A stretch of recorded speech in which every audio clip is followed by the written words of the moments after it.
उन्हाळ्यामुळे उष्णता खूपच वाढत आहे. हेअरफॉल, डोकं जड वाटणं, चिडचिड, नीट झोप न लागणं, कदाचित तुमच्या शरीराला काहीतरी कमी पडतंय. तर आयुर्वेदातील ही एक साधी पद्धत तुमच्यासाठी खूप उपयोगी ठरू शकते. तर नमस्कार, आजच्या व्हिडिओमध्ये आपण पाहणार आहोत आयुर्वेदातील एक अतिशय रिलॅक्सिंग आणि पॉवरफुल समर सेल्फ केअर रिच्युअल, शिरोअभ्यंग.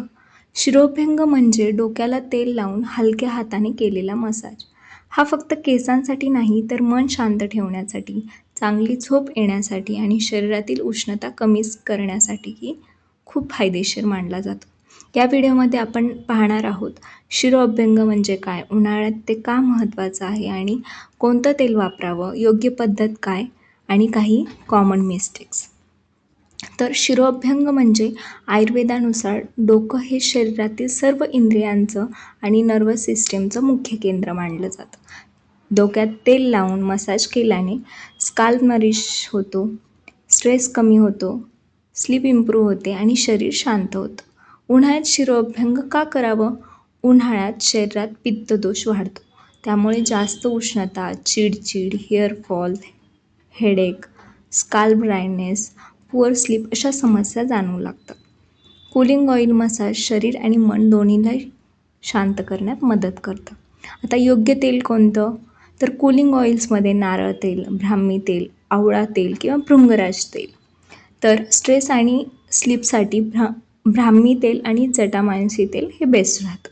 तेल नेहमी थोडंसं कोमट वापरा, म्हणून गरम केलं तरी चालेल, पण जास्त करू नका. स्टेप बघूयात आपण. 2-3 चमचे तेल घ्यायचे, थोडंसं कोमट करायचे आणि डोक्याच्या मध्यभागी लावायचे. सर्वप्रथम मी व्हिडिओमध्ये दाखवल्याप्रमाणे सर्व बाजूंना तेल लावून घ्यायचं आहे आणि फिंगर टिप्सने सर्क्युलर मसाज करायचा आहे. ते 5 ते 10 मिनिट. नखांचा वापर करायचा नाही आहे.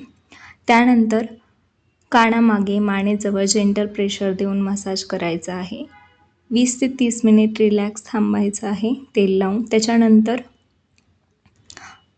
व्हिडिओमध्ये दाखवल्याप्रमाणे स्टेप्स करायचे आहेत. शिरस्थानी बरेचसे मर्म पॉईंट्स असतात, त्यांना प्रेस केल्याने अजून रिलॅक्स आणि शांत फील होतं. आता कॉमन मिस्टेक्समध्ये खूप जोरात मसाज नाही करायचा, खूप गरम तेल नाही वापरायचं किंवा एसीमध्ये लगेच नाही बसायचं किंवा थंड, कारण गरम आणि थंड याच्यामुळे विरुद्ध होऊ शकतं. तेल लावून उन्हात पण जाणं टाळायचं. तर बेनिफिट्स काय असतील? हेअरफॉल कमी होईल, स्लीप इम्प्रूव्ह होईल, स्ट्रेस कमी होईल, स्काल्प हेल्दी राहील आणि माइंड शांत राहील. तर कधीकधी शरीराला एक्सपेन्सिव्ह ट्रीटमेंटची गरज नाही लागत, फक्त थोडी शांतता आणि केअर हवी असते.